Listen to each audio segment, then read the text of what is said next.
Et salut les copains, bienvenue dans cette nouvelle vidéo où aujourd'hui je vais vous parler d'une phase hyper importante, la phase de déploiement.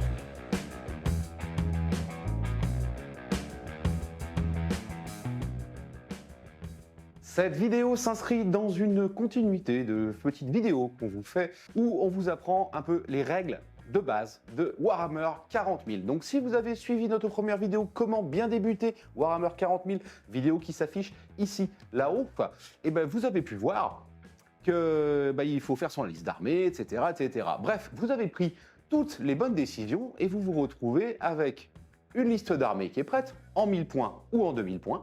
Et puis vous avez fait toute votre liste, vous avez choisi votre scénario, vous avez fait votre table, vous avez mis des décors, vous avez mis des objectifs, et puis il vous reste plus qu'à... Vous avez trouvé un copain pour jouer, c'est mieux, ça aide. Et puis il vous reste plus qu'à commencer à jouer. Mince, comment on fait? Comment on fait? C'est super simple, je vais tout vous expliquer dans cette vidéo, pas à pas. La première chose à faire avant de placer des objectifs et de placer des décors, c'est de déterminer une mission. Pour déterminer une mission, vous pouvez utiliser les cartes Paria Nexus, c'est la version sur laquelle on joue actuellement, ou autrement, vous pouvez décider d'une petite mission principale maison. Nous ici, ce que je vous conseille, dans un premier temps pour une toute première partie, c'est d'utiliser une version un petit peu maison des règles. C'est très simple, vous placez 4 objectifs sur le champ de bataille, 2 dans le No Man's Land, et puis 2 chacun dans son territoire. Pour faire simple, prenez un territoire simple, par exemple une bataille face à face en aube de guerre, ça me paraît être très franchement le plus simple. Alors je vous dis aube de guerre, ça s'appelle peut-être pas comme ça. Bref, on joue pas dans la longueur de la table, on joue dans la largeur de la table avec un déploiement de 12 pouces qui vont nous séparer. Règle maison, tout simplement, dites avec votre adversaire, vous vous mettez d'accord que chaque unité qui tiendra à la fin de sa phase de commandement un objectif, soit chez lui, soit dans le No Man's Land, pourra marquer 4 points de victoire par objectif qu'il contrôle pour un maximum de 12 points à chaque tour. Ça sera la mission primaire de votre partie. Concernant les missions secondaires, là par contre, je vous conseille très vivement d'utiliser les cartes Nexus Paria. Vous faites un tas pour le défenseur, un tas pour l'attaquant, des cartes vertes, des cartes rouges, et puis petit à petit, à chaque tour, vous allez tirer 2 cartes chacun pour réaliser des objectifs secondaires. Vous ne marquerez les points d'objectifs secondaires à la fin de votre tour de joueur en fonction si vous avez simplement réalisé ou pas les objectifs notifiés sur les cartes que vous avez tirées. Vous devez maintenant déterminer qui sera l'attaquant et qui sera le défenseur. Vous déterminez qu'une zone est la zone de déploiement de l'attaquant et que l'autre est celle du défenseur. Je vous conseille très vivement de réaliser des zones de terrain et de couvert qui soient équivalentes de chaque côté, de façon à ce que chaque joueur ne soit pas lésé par le fait d'être d'un côté ou de l'autre de la table. Ça coupe court à toutes les problématiques. Une fois que vous avez fait ce champ de bataille, vous déterminez donc qui est l'attaquant ou le défenseur. Simplement, vous jetez au dé, et puis le gagnant du dé choisit s'il est attaquant ou s'il est défenseur. Ça sert à quoi d'être attaquant ou d'être défenseur? À part le fait que vous allez du coup jouer d'un côté ou de l'autre, à savoir que lorsque vous êtes défenseur, ça ne veut pas dire que vous allez jouer en premier ou jouer en second. Pour le moment, ça veut simplement dire que vous êtes le premier joueur à devoir poser votre première unité sur table. C'est généralement à ce moment-là qu'on explique sa liste d'armées à son adversaire. C'est assez simple, il faut être relativement fair-play, c'est-à-dire dire à son adversaire, attention, cette unité-là est une unité de corps à corps, est une unité de tir, cette unité bouge très vite, celle-ci est très lente, celle-ci est très résistante. Bref, expliquez un petit peu à votre adversaire quelles sont les combinaisons et les combos que vous pouvez réaliser avec votre armée, en lui indiquant également, si vous avez des stratagèmes ou des particularités, que cette unité peut bénéficier de différents stratagèmes, la rendant spécialement tanky ou la rendant spécialement létale. Ça permettra à votre adversaire, et donc à vous aussi, de pouvoir anticiper les mouvements et de pouvoir mettre en face en fonction des unités qui lui semblent pouvoir interagir de façon favorable, en tout cas c'est ce qu'il pense, avec l'unité qu'il a en face de lui. Avant de commencer la phase de déploiement à proprement parler, on doit également dire à son adversaire quelles sont les unités qui vont, 1. être attachées aux autres unités, On revient sur notre première vidéo avec les petits personnages, les leaders. On peut avoir, pour certaines unités, des leaders d'unités. Ce sont bien deux unités différentes. Nous avons d'un côté le personnage, leader, et de l'autre côté, l'unité.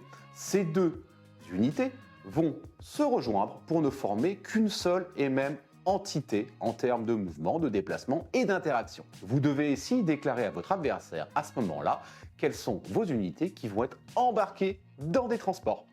En disant tout simplement cette unité de Terminator est par exemple intégralement à l'intérieur de ce Land Raider. Vous devez également déclarer vos réserves stratégiques. Qu'est-ce qu'une réserve stratégique? Vous pouvez mettre n'importe quelle unité en réserve stratégique. Attention néanmoins, vous êtes limité en nombre de points que vous pouvez mettre en réserve stratégique.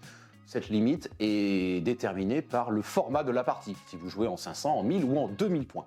Dans notre cas ici, nous, on va plutôt jouer en 1000 ou en 2000. Je vous laisse vous référer au livre de règles ou simplement aux règles téléchargeables sur Warhammer 40 000 pour savoir quel nombre de points maximum vous pouvez mettre en réserve stratégique. Dernière indication à donner à votre adversaire et à bien avoir en tête également de votre côté, c'est simplement quelles sont mes unités qui ont des capacités de déploiement spécifiques. Déjà, les unités en réserve vont avoir un déploiement spécifique puisqu'elles sont en réserve et elles pourront arriver par un bord de table, dans le No Man's Land, à 6 pouces entièrement de ce bord de table à partir du second tour.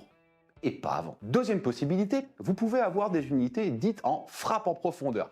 Qu'est-ce que c'est la frappe en profondeur? C'est des unités généralement aéroportées ou dans un téléportarium et qui vont arriver et prendre part à la bataille, non pas à partir du tour 1, mais à partir du tour 2. Ces unités-là qui ont le mot-clé frappe en profondeur, ça leur permet d'arriver tout simplement où elles veulent sur le champ de bataille. Alors où elles veulent avec des petites restrictions. Généralement, la restriction commune, c'est d'arriver à plus de 9 pouces de l'adversaire. Certaines règles spécifiques permettent d'arriver en frappe en profondeur à une distance inférieure à 9 pouces, parfois à 6 pouces, parfois même à 3 pouces. Mais ce sont des règles qui sont complètement spécifiques, qui sont liées soit à des stratagèmes, soit à des personnages ou des règles d'unité spécifiques. Tout ça est noté dans votre codex. Une fois que tout ça est très clair entre vous et votre adversaire, tout simplement, vous allez pouvoir commencer par déployer votre première unité. Nous allons donc commencer par déployer l'unité du défenseur. Imaginons que je sois, pour le cadre de cette vidéo, le défenseur et je vais donc devoir déployer ma première unité. J'ai oublié de vous dire un truc.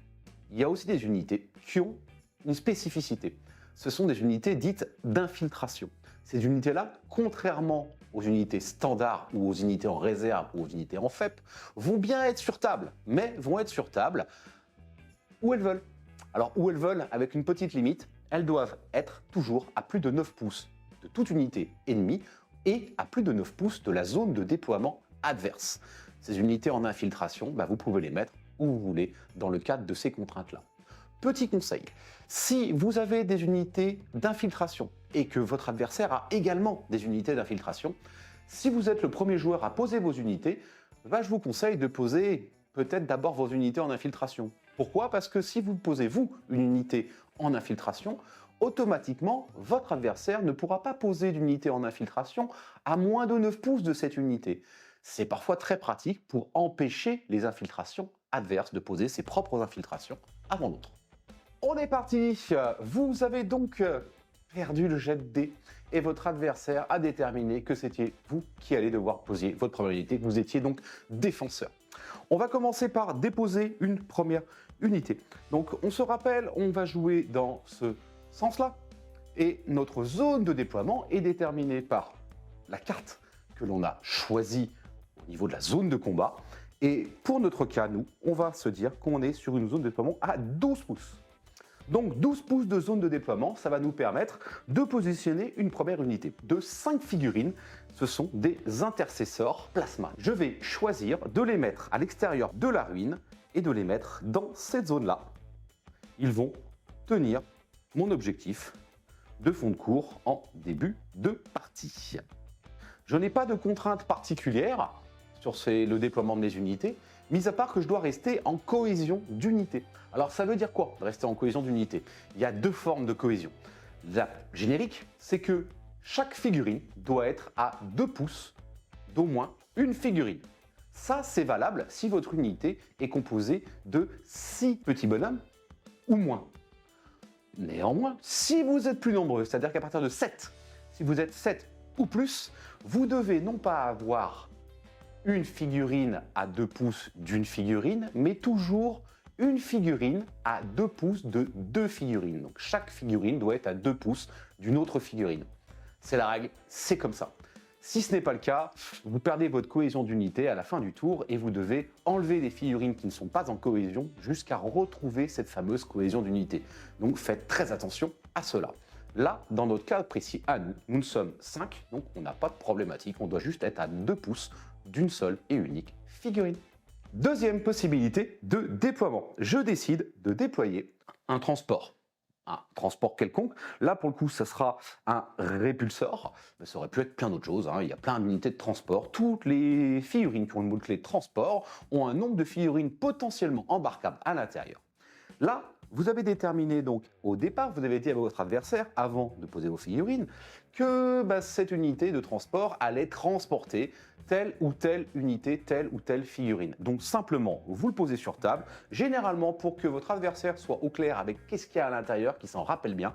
Moi, ce que j'aime bien faire, c'est poser au moins une unité sur le transport, de façon à ce que l'adversaire dise « Ok, à l'intérieur, il y a des mecs qui tapent au corps à corps. Non, à l'intérieur, il y a des mecs qui tirent, etc. etc. » Nous en venons à nos unités dites d'infiltration.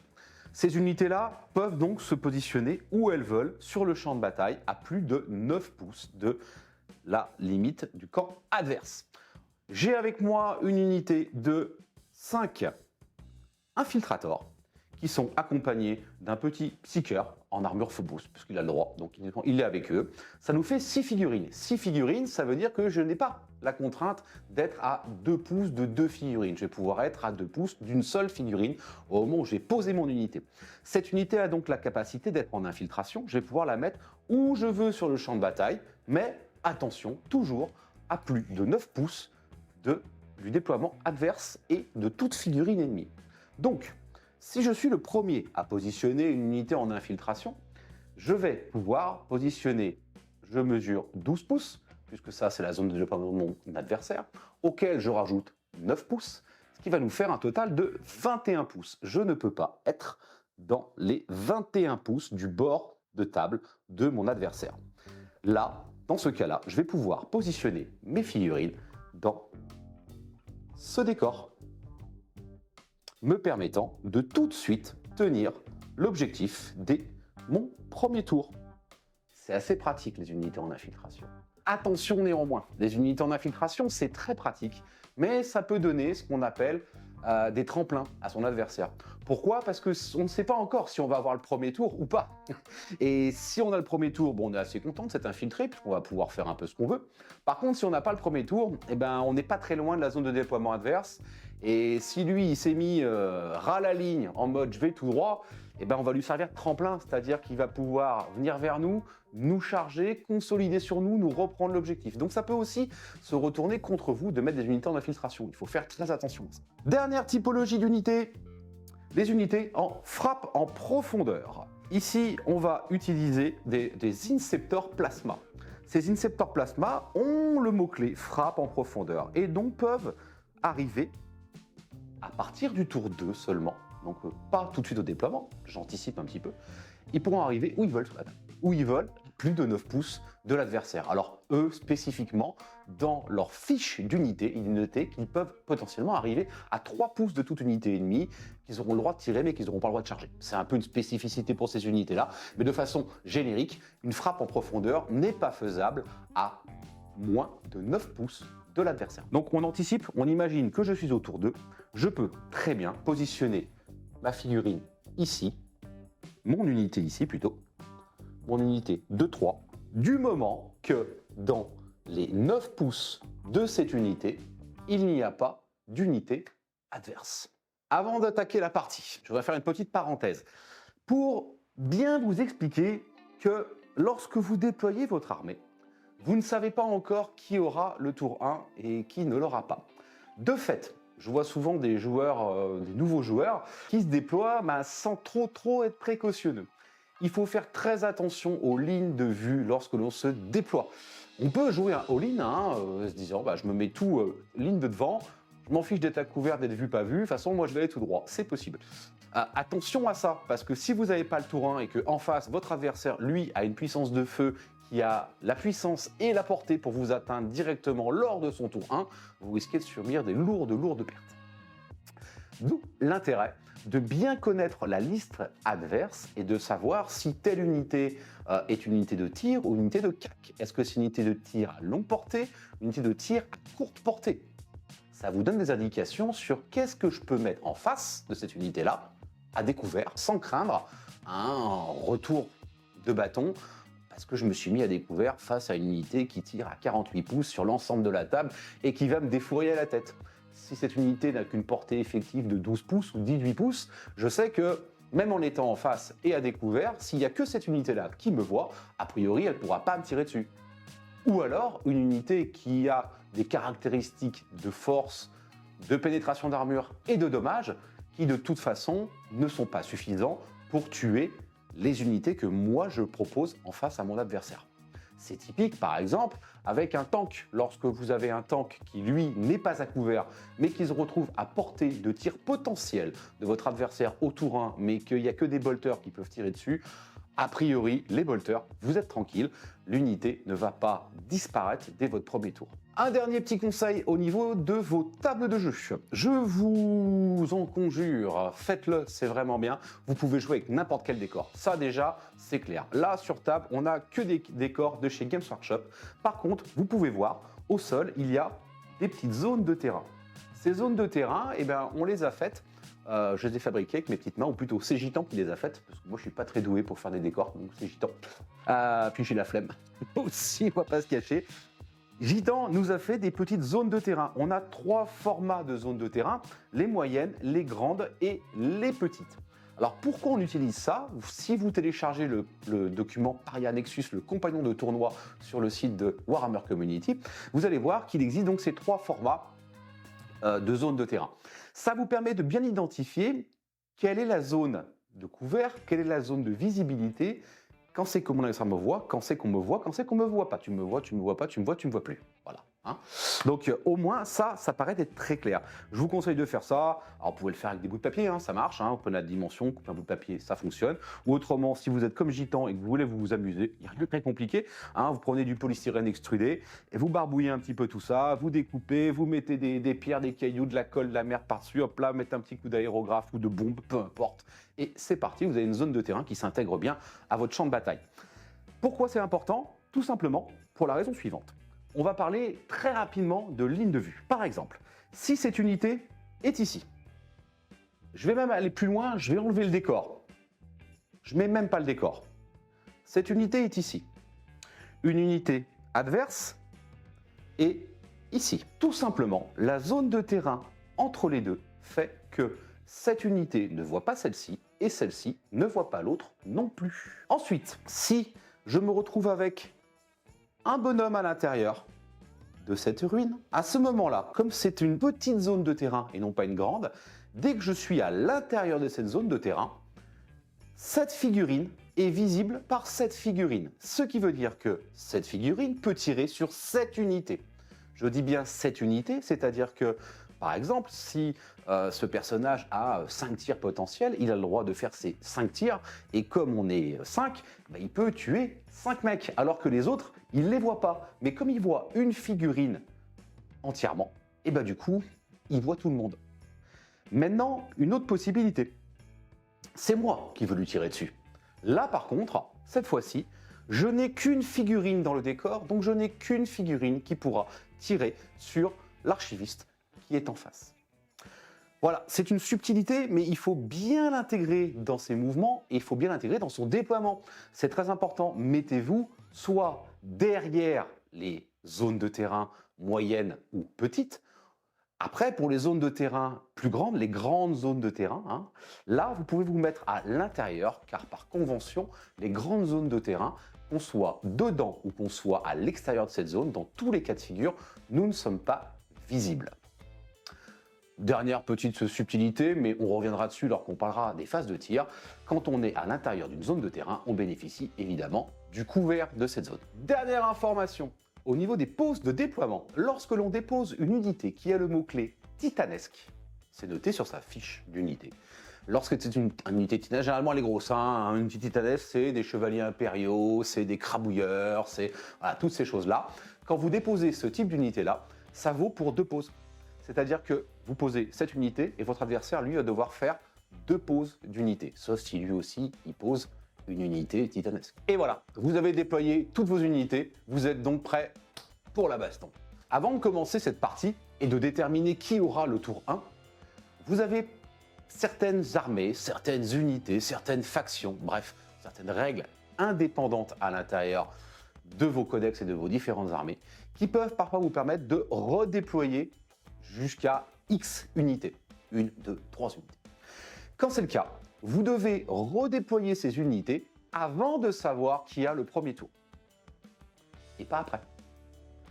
Alors, ça permet parfois de faire des leurres, parce que ça permet d'exposer des unités, de donner envie à son adversaire, de dire « Ouh là là, il s'est exposé, c'est parti, là, je vais mettre ça en face, moi je m'expose aussi un petit peu, mais là, si j'ai le tour 1, je vais le fumer. » Et là, à ce moment-là, vous enlevez les unités.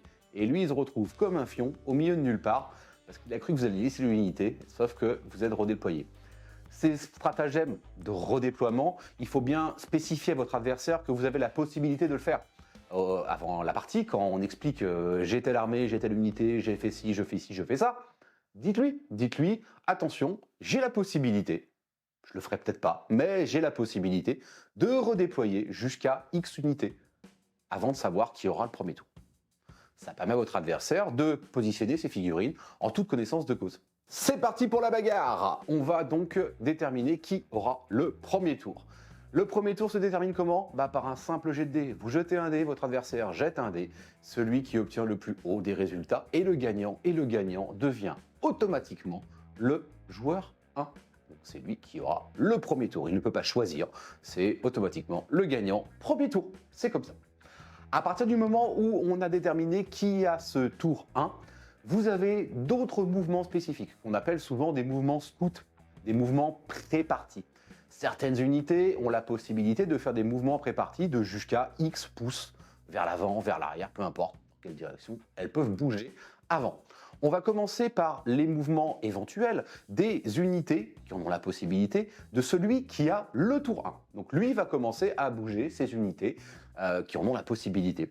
Et ensuite, ça sera votre tour. Vous allez faire ça de façon alternée. Un coup une unité à lui, un coup une unité à vous, un coup une unité à lui, un coup une unité à vous. En principe, il n'y a pas 50 unités, hein, mais voilà, on commence toujours en tout cas par celui qui a gagné le premier tour. Je reviens sur une petite partie stratégique. Quand on parlait tout à l'heure des frappes, des unités en infiltration. Les unités en infiltration peuvent être très intéressantes dans ces cas-là. Pourquoi ? Car vous mettez votre unité à 9 pouces d'une unité adverse. Si vous savez que cette unité a un mouvement pré-parti de 6 pouces et qui va avoir envie d'aller vers l'avant, en mettant votre unité, vous, à 9 pouces de la sienne, parce que vous avez le droit, hein, voilà, vous mettez à 9 pouces de lui, lors de ce mouvement de pré-partie, le joueur n'a pas le droit de se retrouver après ce mouvement pré-game à moins de 9 pouces de toute unité adverse ou à moins de 9 pouces de la zone de déploiement adverse. Donc ça permet parfois de bloquer des unités.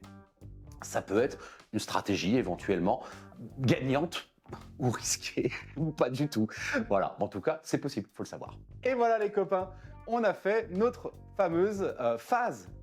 C'est pas vraiment une phase parce que Games Workshop ne nous indique pas la phase de déploiement n'existe pas. Néanmoins, vous allez vous déployer et ça va vous prendre du temps. Donc pour moi, c'est hyper important. La phase de déploiement, elle doit être bien faite. On doit savoir, vous avez vu, il y a quand même des spécificités.